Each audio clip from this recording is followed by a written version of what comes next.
धर्मेंद्र प्रधान के इनकॉम्पिटेंसी के वजह से 12 छात्रों की जान गई है। ये जो निकम्मी सरकार है, ये जो निकम्मा एजुकेशन मिनिस्टर है, ये रेजिग्नेशन दे।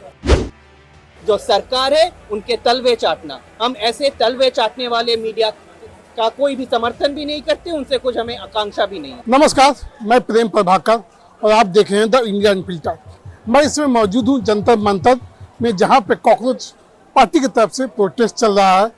जो पेपर लीक के मामले को लेके लगातार जो है ये प्रोटेस्ट के माध्यम से शिक्षा मंत्री को, जो धर्मेंद्र प्रधान है, उनको हटाने की मांग की जा रही है।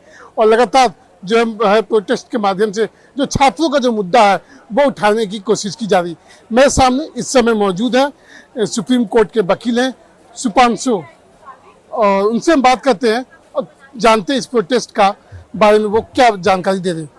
नमस्कार सर। नमस्कार सर, क्या बता रहे थे आप? हम लोग यहाँ पे प्रोटेस्ट कर रहे हैं, हम लोग यहाँ पे अपनी मांग रख रहे हैं। जो हमारी मांग ये है कि धर्मेंद्र प्रधान, जो कि एकदम एक इनकॉम्पिटेंट आदमी है, एकदम एक इनकॉम्पिटेंट मिनिस्टर है, शिक्षा मंत्री का बनने की उसकी कोई योग्यता नहीं है, वो अपना रेजिग्नेशन दे। क्योंकि धर्मेंद्र प्रधान एक खूनी है। धर्मेंद्र प्रधान के इनकॉम्पिटेंसी के वजह से 12 छात्रों की जान गई है, और कितने छात्र, न जाने कितने छात्र डिप्रेशन और मानसिक रोग से शिकार हुए हैं। तो हम इसी के लिए यहाँ पे अपनी मांग करने के लिए आए हैं, हम इस हड़ताल पे आए हैं। आप एक वकील हैं, इस लड़ाई को मतलब एक लॉ एंड ऑर्डर से, लॉ से भी मतलब कानूनी तरीके से लड़ी जा सकती है। प्रोटेस्ट करने की क्यों जरूरत पड़ी आपको? ये तो कानूनी तरीका ही है।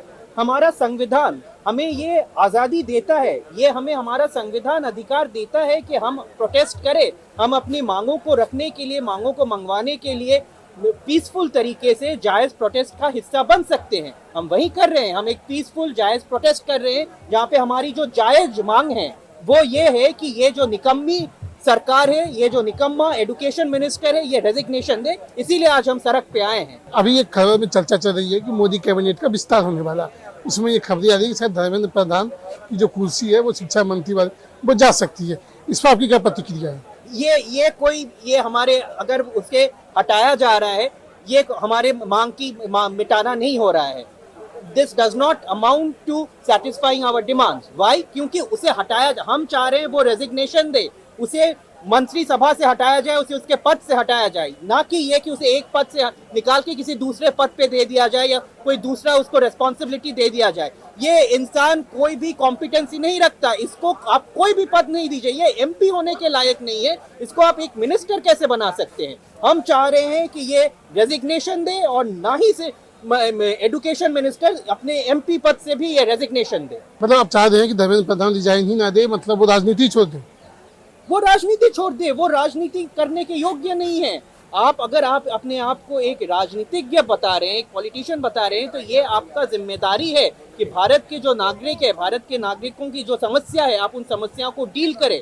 खासकर अगर आप ऐसे एक महत्वपूर्ण, ऐसे एक रेस्पॉन्सिबल पोजीशन में है, that is of being the education minister of this country, you are responsible to look after the benefits, look after the demands of the students of this country. वो ये नहीं कर रहे हैं, वो ये करने में नाकाम है, असक्षम है। तो ये किसका मिनिस्टर, काहे का मिनिस्टर? अच्छा, मीडिया की तरफ से उतनी कवरेज नहीं मिल पा रही है, इस पर क्या करना चाहेंगे? नहीं, मीडिया की तरफ से कवरेज मिल रही है। जिस मीडिया की तरफ से नहीं मिल रही है वो है गोदी मीडिया। हम लोग गोदी मीडिया के कवरेज की आशा भी नहीं करते हैं, क्योंकि उनका काम है जो सरकार है उनके तलवे चाटना। हम ऐसे तलवे चाटने वाले मीडिया का कोई भी समर्थन भी नहीं करते, उनसे कुछ हमें आकांक्षा भी नहीं है। चलिए, थैंक यू। और आपसे बात किया मैंने संप्रदाय से, जो सुप्रीम कोर्ट के वकील हैं, उन्होंने अपनी प्रतिक्रिया व्यक्त की है इस प्रोटेस्ट को लेकर। आपको ये वीडियो कैसा लगा कृपया कमेंट करके बताएं, और हमारे चैनल को सब्सक्राइब करें। धन्यवाद।